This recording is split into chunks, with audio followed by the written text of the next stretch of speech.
રાજુભાઈ કરપડા છે એ જેની સામે આપણે લડવાનું હતું, જે વ્યક્તિ જે પક્ષ સામે આપણે લડવાનું હતું એની જ સાથે ભળી ગયા છે કે રાજુભાઈ કરપડા ભારતીય જનતા પાર્ટીનો ખેસ પહેરી અને વિધિવત રીતે ભારતીય જનતા પાર્ટીમાં સામેલ થઈ ગયા. એવી રીતે તમને શું અપેક્ષા હતી, એવી રીતે તમને શું લાલચ હતી કે તમને ભારતીય જનતા પાર્ટીએ વાલી મીંડી લાગવા?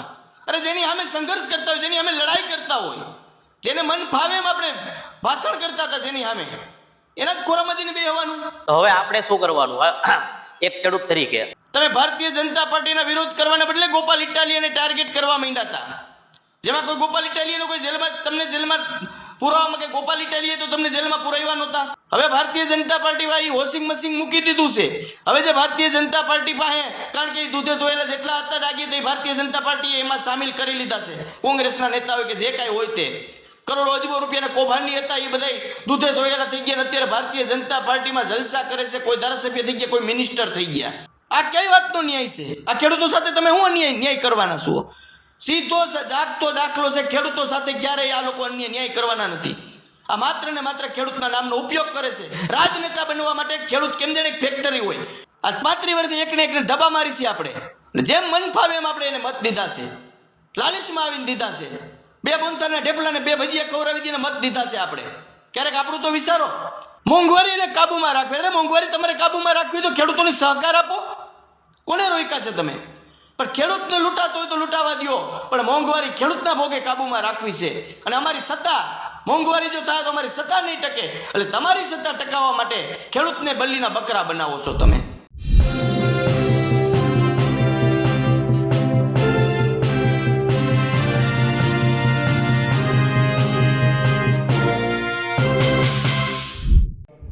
રાજુ કરપડા ભાજપમાં સામેલ થઈ ગયા છે અને હવે સૂત્રો કહી રહ્યા છે કે તેઓ જિલ્લા પંચાયતની ચૂંટણી લડશે. પણ જે ખેડૂત આગેવાનો છે તે માની રહ્યા છે કે રાજુ કરપડાએ સીધી રીતે ખેડૂતોનો ઉપયોગ કર્યો. જે આર સંઘની પોલીસે ખેડૂતોને માર્યા, જેલમાં નાખ્યા, તેમને પ્રતાડિત કર્યા, ઘરમાં ઘૂસીને માર્યા, એ હર્ષ સંઘવી સાથે તેઓ હસી હસીને હાથ મિલાવતા નજરે પડ્યા. તેનાથી ખેડૂતોમાં એક નારાજગી વ્યાપી છે. નમસ્કાર, હું છું ચિંતામણી પુતનીલ પટેલ. સ્વાગત છે આપનું અમારા આ કાર્યક્રમમાં. આવો સાંભળીએ ખેડૂત આગેવાનો શું કહી રહ્યા છે, ખાસ કરીને નિલેશ પટેલ અને જે બોટાદના ખેડૂતો છે તે શું કહી રહ્યા છે. રાજુભાઈ કરપડા જ્યારે હળદર આવ્યા હતા અને ખેડૂતો માટે જે લડત ચલાવી હતી, જેની અંદર હજારો ખેડૂતો જે એની સાથે આંદોલનમાં જોડાયા હતા, જેની અંદર અમે પણ જોડાયા હતા. મારો છોકરો હતો, મારા ભાઈના 2 છોકરા હતા. અમે ભાંભળથી કડદાકાંડના વિરોધમાં અમે આંદોલન કરવા માટે, ખેડૂતના હિત માટે, અમે પોતે ખેડૂત છીએ. જ્યારે અમે કપાસ લઈને જઈએ છીએ ત્યારે ઓલરેડી કડદો થતો હતો. ભાવ નક્કી થઈ ગયા પછી પણ ભાવ તોડવામાં આવતા હતા. જે રાજુભાઈ આંદોલન ચલાવ્યું અને એ સક્સેસ પણ ગયું ને અમુક અંશે સક્સેસ પણ ગયું. અને ભારતીય જનતા પાર્ટીને એ માનવું પડ્યું કે કડદો થાય છે, એના માટે એને પરિપત્ર પણ કરવો પડ્યો. બરોબર. પણ અત્યારે આજની તારીખમાં જોવા જઈએ તો આજે રાજુભાઈ કરપડા છે એ જેની સામે આપણે લડવાનું હતું, જે વ્યક્તિ જે પક્ષ સામે આપણે લડવાનું હતું એની જ સાથે ભળી ગયા છે. તો હવે આપણે એક ખેડૂત તરીકે આપણે વિચારવું રહ્યું કે હવે આપણે શું કરવાનું. આપણા જે પ્રશ્નો છે એ તો ઓલરેડી એના એ જ છે, એની એ જ જગ્યાએ છે. આજની તારીખમાં આજે પણ કપાસ છે એના કડદો થઈ રહ્યો છે. ચણા લઈને આવીએ છીએ, ખેડૂત ખેતરેથી ખેતી ચણા લઈને આવી રહ્યા છે. બરોબર. છતાં આજની તારીખમાં કડદો હજે થઈ રહ્યો છે. ખેડૂતોના પ્રશ્નો તો ન્યાય જ છે. તો હવે આપણે શું કરવાનું એક ખેડૂત તરીકે? હમણાં સોશિયલ મીડિયામાં એક સમાચાર જોવાને જાણવા મળ્યા કે રાજુભાઈ કરપડા ભારતીય જનતા પાર્ટીનો ખેસ પહેરી અને વિધિવત રીતે ભારતીય જનતા પાર્ટીમાં સામેલ થઈ ગયા. ધન્યવાદ છે રાજુભાઈ કરપડા તમને કે ખેડૂતના નામે તમે મોટા થયા, ખેડૂતો માટે લડાઈ લડી અને ખેડૂતોમાં તમે એક વિશ્વાસ પેદા કર્યો. ખેડૂતોએ તમારી બધે ભરોસો વિશ્વાસ રાખ્યો અને ખેડૂતોએ તમને ખેડૂત નેતા તરીકે સ્વીકાર્યા. અને જેવું તમારું નામ મોટું થયું, બોટાદની અંદર તમે કડદાકાંડની અંદર આંદોલન ચલાવ્યું, તમારી સાથે 200-300 ખેડૂતો પણ જેલમાં આવ્યા. અને જેલમાંથી જ્યારે તમે બહાર આવ્યા ત્યારે તમારું હૃદય અંતર પરિવર્તન થયું. હૃદય પરિવર્તન થયું રાતોરાત અને તમને ભારતીય જનતા પાર્ટીમાં જવાના સપના દેખાવા માંડ્યા હતા. એ બધા અમને ખેડૂતોને દેખાતું હતું, અમે જોતા હતા, જાણતા હતા, કારણ કે તમારી વાત અને વિનયમાં ફરક હતો. તમે ભારતીય જનતા પાર્ટીના વિરોધ કરવાને બદલે ગોપાલ ઇટાલિયાને ટાર્ગેટ કરવા માંડ્યા હતા. જેમાં કોઈ ગોપાલ ઇટાલિયાનો કોઈ જેલમાં પુરાવામાં કે ગોપાલ ઇટાલિયા તો તમને જેલમાં પુરાવ્યા નહોતા, છતાં પણ તમે જેલમાંથી બહાર આવી જે કંઈ તમારે વાટાઘાટો થયો હોય, જે કંઈ તમારે સોદાબાજી થઈ હોય એ ભગવાન જાણે. પણ તમે રાજુભાઈ કરપડા, જે ખેડૂતો માટે લાગણી હતી, ખેડૂતોને તમારા ઉપર જે લાગણી હતી અને ખેડૂતોને તમારીમાંથી જે વિશ્વાસ હતો તે વિશ્વાસઘાત ખેડૂતોનો કર્યો છે તમે રાજુભાઈ કરપડા. સોનું ગણીને હૈયે થઈ રહ્યા હતા તમને, તમે કથીર નીકળ્યા છો. સુરજ દાદાની વાત કરો ને, કાઠીનો દીકરો કદાચ મનોમન સુરજ દાદાનું નામ લઈને કઈ ગાંઠ વાળે તો આજીવનની ગાંઠ છોડે નહીં. અને તમે જાહેર જનતાની વસારે સુરજ દાદા ઉગમણાથી આથમણા ઉગે તો રાજુ કરપડા ભારતીય જનતા પાર્ટીમાં ન જાય. આ શબ્દો મારા નથી, આ શબ્દો તમારા છે. એવી રીતે તમને શું અપેક્ષા હતી, એવી રીતે તમને શું લાલચ હતી કે તમને ભારતીય જનતા પાર્ટીએ વાલી મીંડી લાગવા? અરે જેની સામે સંઘર્ષ કરતા હોય, જેની સામે લડાઈ કરતા હોય, જેને મન ફાવે એમ આપણે ભાષણ કરતા હતા, જેની સામે એના જ ખોરામાં જઈને બેહવાનું. રાજુભાઈ, હાર જીત જે થાવી થાય, વિજય યા વીરગતિ જે થવું હોય થાય, પણ લાલચમાં આવી અને સોમાન હણી અને ભરોસો ખેડૂતોનો તોડી અને તમે જે કાર્ય કર્યું છે એ ખૂબ દુઃખની લાગણી થાય છે ખેડૂતના દીકરા તરીકે. તમારી મધ્ય ખૂબ ભરોસો હતો, વિશ્વાસ હતો કે રાજુભાઈ કરપડા ખેડૂત નેતા છે, ખેડૂત આગેવાન છે, ખેડૂતની વાત દરેક વાત સરકારની સામે આક્રોશથી લડાઈ લડે છે. પણ રાજુભાઈ કરપડા, તમે જેટલી આક્રોશથી લડાઈ લડતા હતા, અત્યારે તો એવું સાબિત થયું કે માત્ર ને માત્ર તમારી કોઈ પણ અપેક્ષા સંતોષવા માટે ખેડૂતને તમે ટાર્ગેટ કરી ખેડૂતના નામે રાજકારણ કર્યું એવું દેખાય છે, ખેડૂતોના નામે તમે રોટલા શેકા હોય એવું દેખાય છે. અને આજે તમે વાત કરો છો કે સત્તામાં જઈ અને ખેડૂતોનું હું ભલું કરીશ, આવું જ અમારો હાર્દિક પટેલ કહેતો હતો, આવું જ અલ્પેશભાઈ ઠાકોર કહેતા હતા.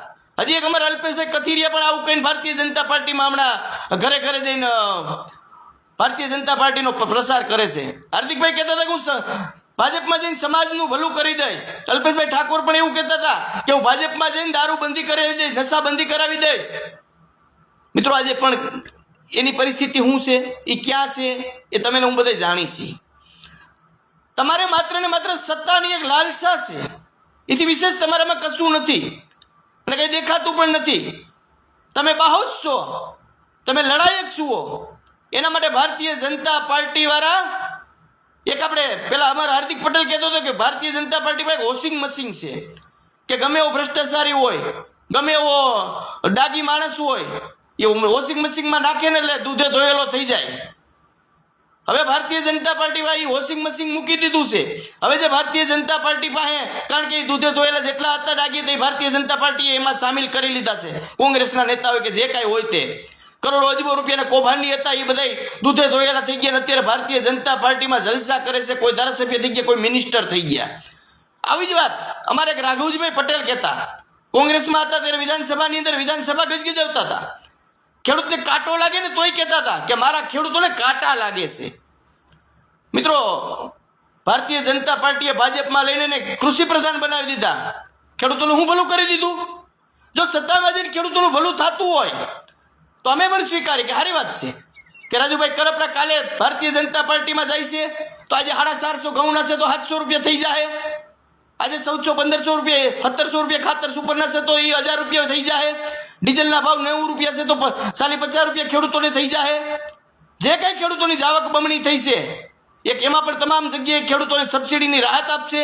અને ખેડૂતોની જળસી જે ઢોલે ટીપાય છે, કોઈ લેવા ધણી નથી, એના પણ ભાવ ખૂબ ખેડૂતોના થઈ જાય. રાજુભાઈ કરપડા જવાથી, જો સરકારમાં જવાથી જો ખેડૂતોને ફાયદો થતો હોય તો ધન્યવાદ છે રાજુભાઈ કરપડા તમને, કે જો તમે સરકારમાં જઈને ખેડૂતોને ફાયદો કરાવશો. પણ મિત્રો, ખેડૂતોના ફાયદા માટે કોઈ નથી જતા.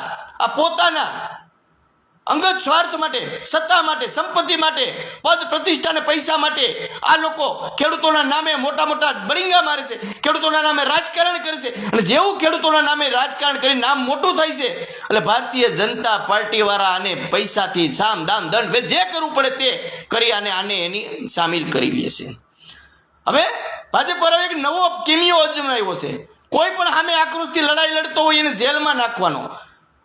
જેમ ભઠ્ઠીમાં કેમ નાખીને ઓગારે, લોઢું પીગળાવે, એમ ભઠ્ઠીમાં નાખીને ઓગારે છે. જે ઓગરી જાય એને લઈ લઈએ, અને પ્રવીણભાઈ રામ જેવા અમુક નો ઓગરે એને કાંઈ વાંધો નહીં, પણ આ ઓગરી ગયા, જે ભઠ્ઠીમાં ગયા, જેલની ભઠ્ઠીમાં તપાવ્યા અને જે ઓગરી ગયા એ ભારતીય જનતા પાર્ટીના શરણે ગયા અને એનું શરણ સ્વીકારી લીધું.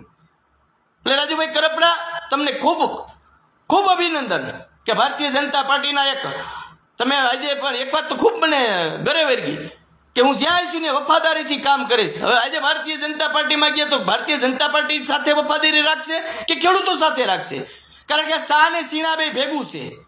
ખેડૂતો વફાદારી રાખવા જાય તો ભારતીય જનતા પાર્ટી ક્યારેય વફાદાર ન થઈ શકે, અને ભારતીય જનતા પાર્ટીના વફાદાર થવું હોય તો ખેડૂતો ક્યારેય પણ ન્યાય ન કરાવી શકે. કારણ કે આ સરકાર ખેડૂતના ભોગે મોંઘવારી કાબૂમાં રાખવા માંગે છે. ગમે ત્યાંથી લૂંટાઈ નથી, છેલ્લે ખેડૂતને લૂંટવાનો છે. આજે 15 વર્ષ થયા છે આશરે. ઘઉંના ભાવ 400 થી 450 થી 500 એ વેચાય છે. આજે પણ એ જ પરિસ્થિતિ વેચાય છે. કપાસ આ વર્ષે 2000 રૂપિયા આપણે ખેડૂતના કપાસના આવે એમ હતા, તો અમેરિકાથી કપાસની આયાત કરી અને કપાસના ભાવ આપણે 1500 રૂપિયા ઉપર નો ગયા. અને જેવું આ યુદ્ધ થયું, અમેરિકાની આયાત, અમેરિકાથી કપાસ આવતો બંધ થયો તો સીધા કપાસના 1900 રૂપિયા થયા. મિત્રો, સીધો ખેડૂતોને દેખાય એવો દાખલો છે. હજી આપણે ચણા કે તુવેર થઈ ન હોય ત્યાં ઓસ્ટ્રેલિયાથી આયાત કરે, લસણ ડુંગળી ઢોલે ટીપાતું હોય તોય બહારથી અને નો નિકાસ કરે. તમારે ખેડૂતના ભોગે મોંઘવારીને કાબૂમાં રાખવી. અરે મોંઘવારી તમારે કાબૂમાં રાખવી તો ખેડૂતોને સહકાર આપો. કોને રોક્યા છે તમે? પણ ખેડૂતને લૂંટાતો હોય તો લૂંટાવા દો, પણ મોંઘવારી ખેડૂતના ભોગે કાબૂમાં રાખવી છે. અને અમારી સત્તા, મોંઘવારી જો થાય તો અમારી સત્તા નહીં ટકે. એટલે તમારી સત્તા ટકાવવા માટે ખેડૂતને બલીના બકરા બનાવો છો તમે. આ જીવતો જાગતો દાખલો કપાસની અંદર દેખાય છે આપણને. મગફળીની અંદર પણ 700 થી 1000 રૂપિયાની અંદર તમામ ખેડૂતોની મગફળી આપણી ગઈ. અને જેવી મગફળી આપણી ખેડૂતોની વહી ગઈ અને 125 મણ લેખે 1456 રૂપિયા લેખે સરકારે જ આપણી મગફળી લીધી. જેવા સરકારના ગોડાઉનમાં ગઈ અને જેવી જ વેપારીઓના ગોડાઉનમાં ગઈ તો મગફળીના 1700-1800 રૂપિયા થઈ ગયા.